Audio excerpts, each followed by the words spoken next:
with that, I'm going to introduce our first speaker. He's known for Sundays are being apparently leftover omelet day. I don't know why you would wait a week to hit your leftover omelets. But ladies and gentlemen, Mauro Costa and all of his fantastic eating. All right, good morning, everybody. How's everybody doing? Awesome, awesome, awesome. Hey, guys. I have to say this. I had no idea why the team at D4 actually accepted my submission to a speaker until yesterday. Meaning, I thought I was listening. I couldn't be here in person, but I was listening to the talks on Zoom, through Zoom. And I realized that they needed someone that doesn't understand the topic at all, the topic of data, as you gotta have one at every conference, right? So at this one, you got it. You're looking at it. Meaning my point with this is to full disclosure, I'm a non-technical founder. And I'm looking, well, we are working to build a very data-intensive company. So this is the reason for the subject of my talk, data-driven international distribution. And the international distribution will come, you will understand exactly why the, take this thing off. It doesn't get off? I was, oh my God, really? See, I said I'm not technical, right? I did say that. No, good. You got it. You totally got it. Well, I was trying to get this thing out of the way, but I guess this is, well, I don't know. Well, it stays like that, I guess. There you go. Got it, right? Thank you. You got it. So a little bit, I was born in Angola, Southwest Africa. As a little kid, I remember going through, with my dad, going to some business shows that would take international audiences, coming to Angola, bringing innovation. We were living under a communist regime back then, right? So a little bit of scarcity of a bunch of stuff, right?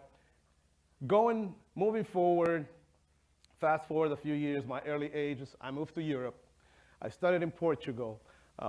Funny or not, I attended a boarding school, not because I was a bad kid, but actually because it was the best way that my parents found I could advance my education. And of course, I chose at that point to study business, nothing related to tech. Fast forward a couple of years, I moved to the US. I graduated from Drexel University in Philadelphia. I worked on Wall Street as a stockbroker. So you see me, everything that I've been doing up until this point has been business related. When I finished Wall Street, I created my first business, which was on international, export actually, of heavy equipment. And that was my introduction to the international distribution play.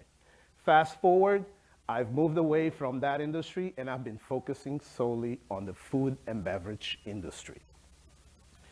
What I'm working on right now and what we're working on, we're working on a B2B marketplace that focuses on connecting emerging food and beverage brands with international supermarkets.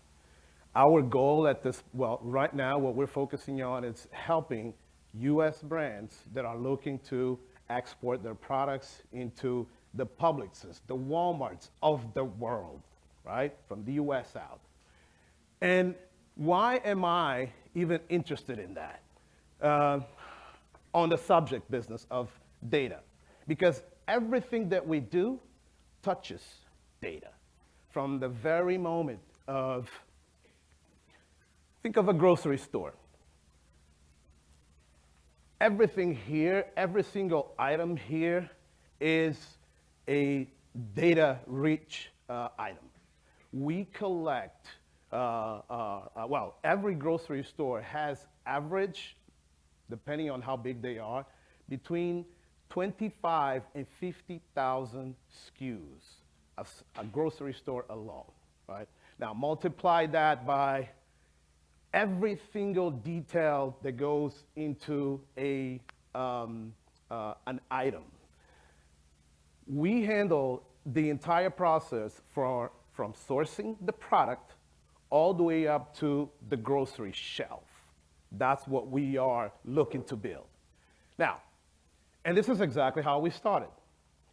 We start by looking at every single SKU and mapping every single point of information that comes with it. Attributes. Is the product GMO free? Is the product dairy free? Is it organic? Put in the ingredients list. It comes with cocoa, soybeans. These are all data points that will help us do the job that we are setting ourselves to do as we help international stores source products based on their exact need, right? Even media files, right? We collect information on, we have to have a database of pictures, videos of all these products as we are launching them into our marketplace. Packaging is related to shipping, is related to knowing exactly when the single item goes into a box, how many items are inside the box, how big is the box, dimensions, weight, all of it. It's important to us. And of course, that even takes idea, or we have to know exactly where do we gotta go pick up this product at some point? Where is it manufactured? Because it has a zip code, a starting zip code, right? That at some point will end up going somewhere else. So, the other important point that we have to collect is who actually gonna buy this product, right? There's a database, or there's a whole chain of brands. Here in the States, we know who they are. We know how abundant product is in North America. I'm covering areas like in Africa, Middle East, and pockets of Latin America, where finding products, it's not as easy as it is here. So, who are they? Who is actually on my supply? Who are the manufacturers in the U.S. that these products can access? Are they new? Are they small? Meaning, what is their ability to deliver a big order versus a small order? That impacts who's going to look into them, who may not look into them yet at some point. Meaning, a Publix, when you get into a Publix, you get access to 20, let's say 100 stores in the Florida region, versus if you just get into a mom and pop shop, you only have one or small locations. Will the manufacturers have the ability to deliver that? We don't know that yet. So that's part of what the demand doesn't know that. So that's what we have to bundle into our database. That's all information that we collect. What products do they actually have? Is it one item? Is it two? Is it a whole array of 10 different SKUs, 20 different SKUs, 100 different SKUs? All that affects the size of the order that a supermarket may place with that individual brand, right? Or does it have to be bundled with other brands? The locations. Where are we gonna go pick up this product? Is it in the Northeast? That's gonna impact the final cost of the product, right? Because if we have to ship this to Asia, it has to travel throughout the US, and we have to know those data points in anticipation. Is the product standard? Can it be custom made? That's also something that we have to look at, because it's actually there's a financial aspect behind it. And of course, to what extent, where is the price point that this product is compared to the competition, right?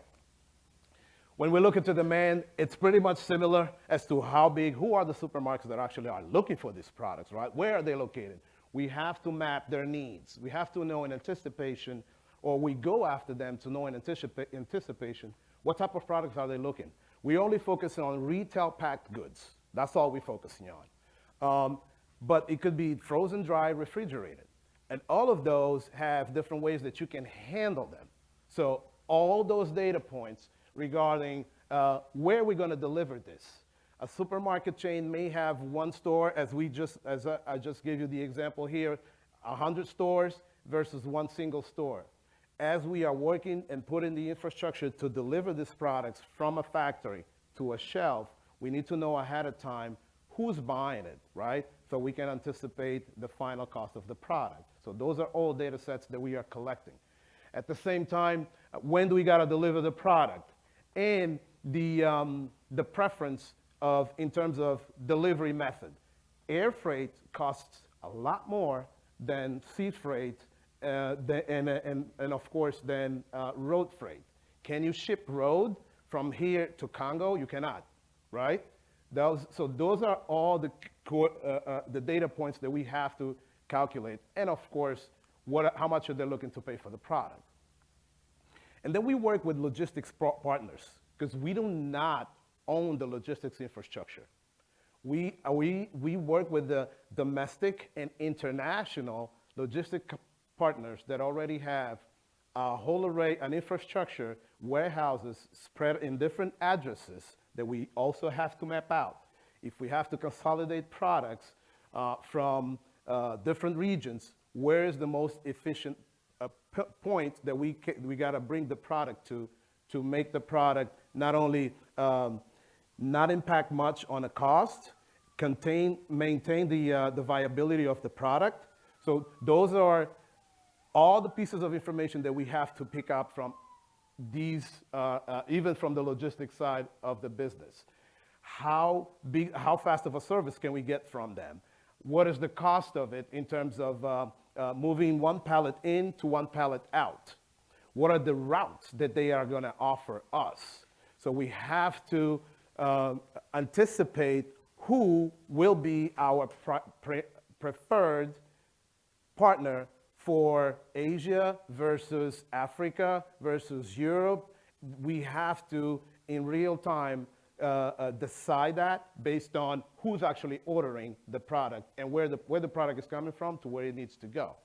So it's all a matter of putting those data sets together. At the other side is one other aspect that we have to also manage is we gotta get paid. Everything funnels through us. Are we selling this in single currency? Right now, yes, we are, to minimize what we have to worry about in terms of the fluctuations of not only the currency, but also the minimizing the risk of not getting paid. That's another thing that we have to also mitigate. So what we are putting in our system, it's all those data points so we can put together a commerce solution that at the end of the day will allow anybody or a supermarket that is buying products regardless of location to buy the product and wait for the product to be delivered by us based on all the data sets that we're putting in place. We have to look at customs as well. Tariffs, milk, as we are shipping milk from the US to Angola, Angola charges 10% tariff per milk. If it's going next door, let's say to South Africa, they charge 25%, hypothetically. So we need to know those data sets in anticipation as we are showing to the South African supermarket how much the product is gonna cost to them lend it. So, and we love data, right? Again, I'm still working on understanding some of it, but we love data because with data, with all these data sets that we collect in anticipation, we are able to identify, we work to identify trends. We work to, at some point, with supermarket chains so we can get point of sale data and predict demand ahead of time. The other thing that we certainly want to focus on is better matching product and demand based on proximity, if anything, right? And at the end of the day, what we are here to do is to work to streamline logistics, meaning with the routes that we get ahead of time, with the pricing that we collect ahead of time, we know we hope that the system will know what is the best way to ship, what is the most efficient way to ship strawberries from Plain City to the UAE, to Dubai, versus, and making sure that the product also gets there on time and cost effectively, versus shipping the same strawberry in real time to Venezuela, right? So that is all that we are putting in place. With that, with all those data sets, and once the system is fully operational, what we are saying is that at that point, once we conquer the food and beverage industry, repeat into other industries, and from there, of course, we'll see what else comes after that. But my everyday with data, that's my everyday interaction with data, and that's the system that we are working on based on the data sets that we collect every single day. Thank you, guys.